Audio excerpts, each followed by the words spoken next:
Doctor صاحب ابھی جب ہم یہ گفتگو کر رہے ہیں پروگرام میں تو پاکستان کے وفاقی وزیر اطلاعات عطا تارڑ صاحب بھی میڈیا سے گفتگو کر رہے ہیں۔ مسئلہ کچھ اس طریقے سے ہے، آپ جانتے ہوں گے بخوبی کہ ایک ویڈیو پیغام ویڈیو ان دنوں اس وقت کافی لوگ جس کے اوپر بات کر رہے ہیں وہ یہ ہے کہ ایک صاحب نے قتل کا فتویٰ جاری کیا یا کہا اس طریقے سے کہ آپ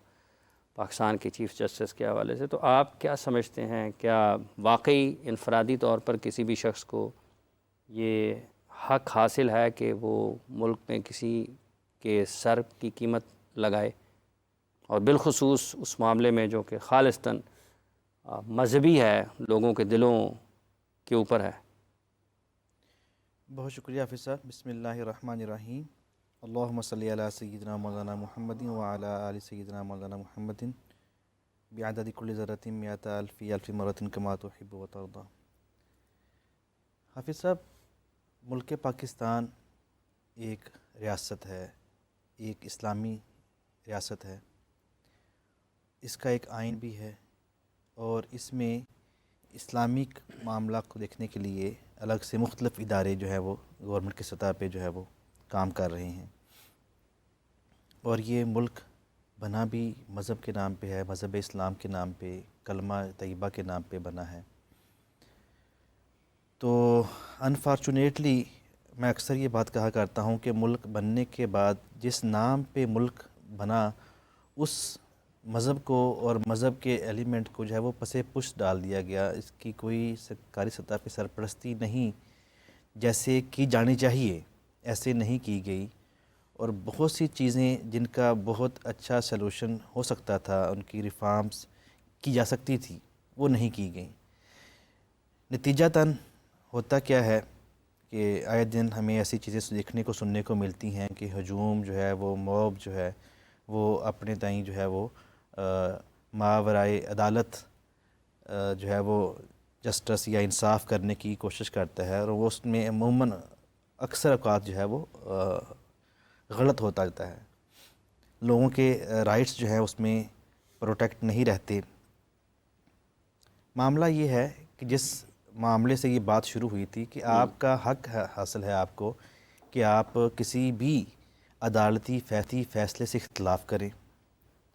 دلائل کی روشنی میں اس سے اختلاف کریں، اس کے خلاف آپ اپیل کریں، آپ اس کے خلاف فل کورٹ کی اپیل کر دیں، آپ اس کے خلاف عدالتی نظام آپ کے کہنے کا موجود ہے۔ اس کے بعد جو ہے ادھر بھی آپ کو نہ ملے تو سپریم جوڈیشل کونسل میں چلے جائیں، آپ کا مذہبی میٹر ہے تو آپ اس کو جو ہے وہ نظریاتی کونسل میں چلے جائیں، اس کے علاوہ آپ شریعہ بورڈ ہے اس میں چلے جائیں، وفاقی شریع کورٹ ہے اس میں چلے جائیں، آپ اس کو جستجو کریں اس طرح کی، اور اس کے خلاف آپ جو آپ کے دلائل ہیں اس سے بات کریں۔ اور اگر ہم اس فیصلے پہ بھی بات کریں تو وہ بھی ابہامات جو ہے اس فیصلے میں ایسے پائے جاتے ہیں کہ جن پہ بات ہو سکتی ہے۔ کہیں اس فیصلے میں تو امتناع قادیانیت جو ہے وہ آرڈیننس اس کا حوالہ دیا جاتا ہے کہ ہمارے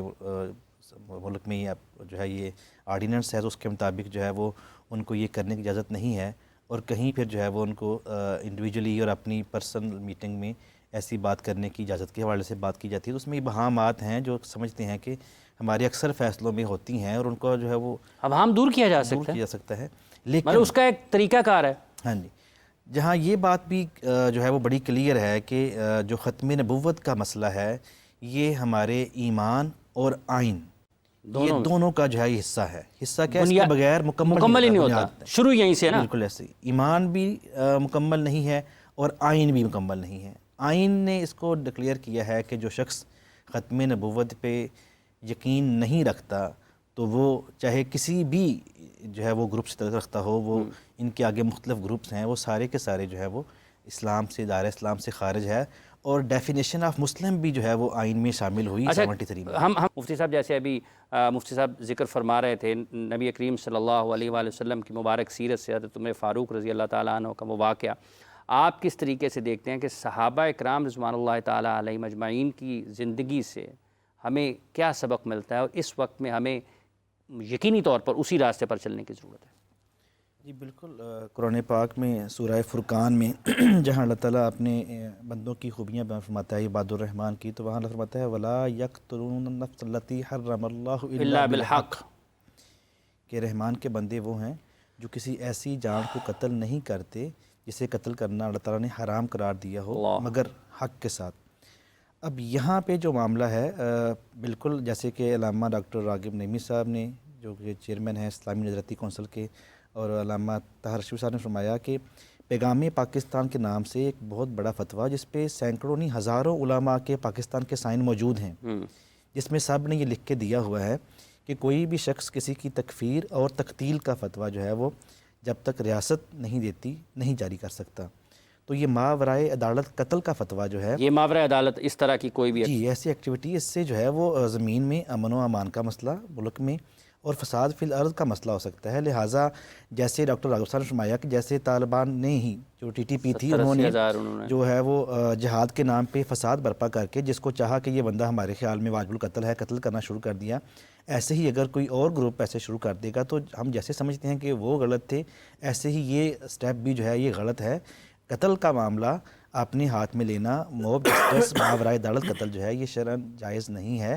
اور ایسے معاملے میں جہاں تک جیسے علامہ صاحب نے فرمایا، اشرفی صاحب نے، مجھے یاد پڑا ڈاکٹر سرفراز نعیمی صاحب کا بھی بہت موقف تھا اس حوالے سے۔ جی بالکل، انہوں نے اسی پہ سٹینڈ لیا تھا کہ یہ جو طالبانائزیشن ہے جو ملک میں امن و امان کا مسئلہ ہے، پرانی بات ہے جی، تو اسی فتوے کی پاداش میں ہی انہیں جو ہے وہ شہید کیا گیا تھا، اور خود کو حملے میں جو ہے وہ ان کو جو ہے وہ جامع شہادت اپنے شاگردوں کے ہمراہ انہوں نے نوش فرمایا۔ اور اس ٹائم پہ تو حالات یہ تھے کہ کوئی بات کرنے کی ہمت نہیں کرتا تھا ان کے خلاف، اور جو بات کرتا تھا اس کے بارے میں اگلے دن اس لیٹر آتا تھا کل آپ کا ناشتہ قبرستان ہوگا، اور وہ بندہ جو ہے وہ انفارچونیٹلی اس ٹائم دنیا میں نہیں رہتا تھا۔ اتنی خوف کی فضا تھی کہ ہمارے مذہبی لوگ بھی بات کرنے کی ہمت نہیں کرتے تھے۔ ایسے ہی حالات شاید اب بھی ہیں، اب بھی لوگ اس بارے میں ہمت کرنے کی جو ہے وہ نہیں رکھتے، لیکن بات یہ ہے کہ حق بات کو کہنا یہی حد ضروری ہے۔ ہمارا ملک جو ہے اسلام کے نام پہ بنا ہے، اور اگر ایسے موضوع کے اوپر ہم جو ہے وہ جیسے جہاد کے نام پہ فساد پھیلا کے ایک عظیم کاز کو نقصان پہنچایا گیا، ایسے ہی یہ ختم نبوت کا ایک بڑا مقدس جو ہے وہ کاز ہے،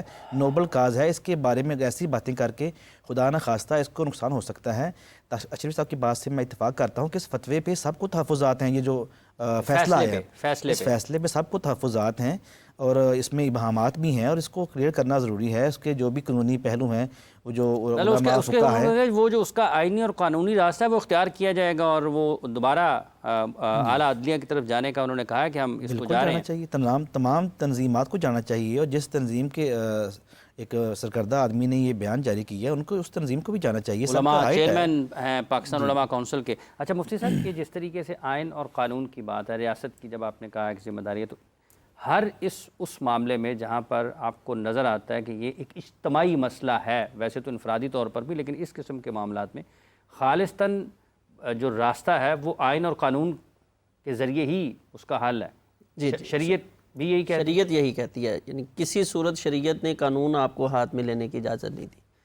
بلکہ اسی طرح وہ غزوہ بنو مستلق بھی آپ دیکھیں کہ جب واپس پلٹے ہیں تو عبداللہ بن ابی سلول جو رئیس المنافقین تھا،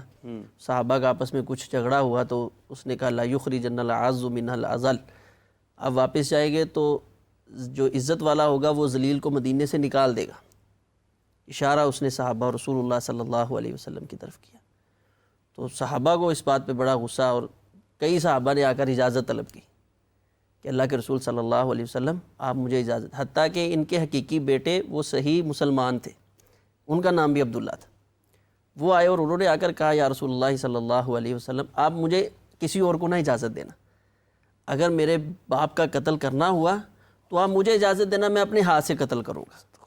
تو نبی علیہ الصلوۃ والسلام، یہ ایمان بھر حق ہے ہمارا، دیکھیں یہ ہمارے جذبات اپنی جگہ پر ہوتے ہیں، لیکن شریعت کی حکمتیں اپنی جگہ پر موجود ہیں۔ نبی علیہ الصلوۃ والسلام نے تب صحابہ کی جو تربیت کی تھی وہ کیا تھی؟ فرمایا لوگ کہیں گے کہ محمد صلی اللہ علیہ وسلم یقتل اصحابہ، وہ اپنے ساتھیوں کو قتل کرنے لگ گیا ہے، آپس میں یہ لوگ فتنہ فساد کے شکار ہو چکے ہیں۔ اللہ اکبر۔ تو یہ تربیت آج بیان کرنے کی ضرورت ہے، جو ہم سے بہت زیادہ مخفی۔ ایک سبق ہمیں پڑھا دیا گیا ہے، اس میں کوئی دوسری رائے نہیں ہے، ایک ختم نبوت ہمارا ایمان ہے۔ ایک آپ کے خیال میں وہ جو سیرت نبوی صلی اللہ علیہ وآلہ وسلم سے جو سبق ملتا ہے، اصل میں تو پھر مفتی صاحب فلاح کا راستہ تو وہی ہے۔ جی بالکل، ہمارے لیے تو اسوہ کامل وہ ذات بابرکات اور آپ ہستی ہیں، ہمارے لیے تو اسی سے رہنمائی اور روشنی لینا ہے، اور ایسے معاملات میں ایسی باتوں سے جو ہے وہ فتنہ اور فساد پھیلنے کا اندیشہ ہوتا ہے، اور اس کے بارے میں تو قرآن کہتا ہے وَالْفِتْنَةُ أَشَدُّ مِنَ الْقَتْلِ، اشد کہ فتنہ جو ہے یہ تو قتل سے زیادہ جو ہے وہ خطرناک اور جو ہے وہ نقصان دہ، اور جو ہے وہ اس کے آفٹر ایفیکٹس جو ہے زیادہ ہوتے ہیں۔ تو اس میں بالکل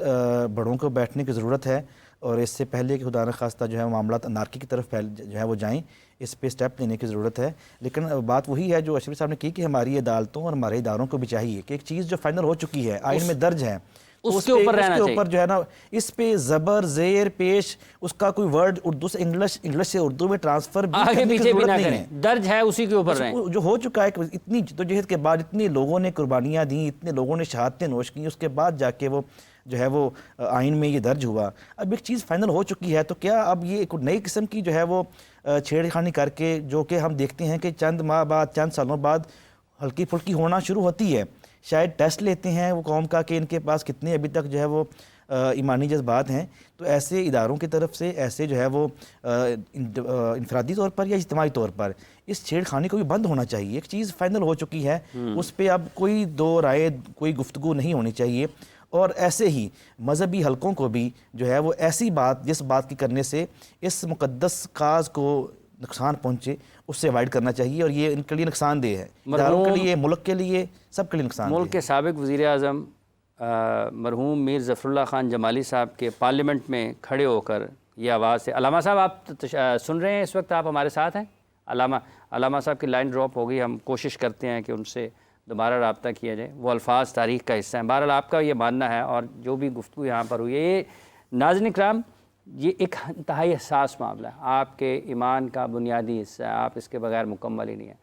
آمنت باللہ و ملائکتہ و کتبہ و رسلہ، آپ یہ بھی پڑھتے ہیں، اور آپ یہ بھی پڑھتے ہیں نا خاتم النبیین لا نبی بعدی، اور قرآن کریم میں جب اللہ تعالیٰ نے فرما دیا ہے کہ ما کان محمد ابا احد من رجالکم ولکن رسول اللہ و خاتم النبیین، قرآن کریم میں اللہ تعالیٰ نے فرما دیا ان اللہ و ملائکتہ یصلون علی النبی، قرآن کریم میں اللہ تعالیٰ نے فرما دیا انا اعطیناک الکوثر،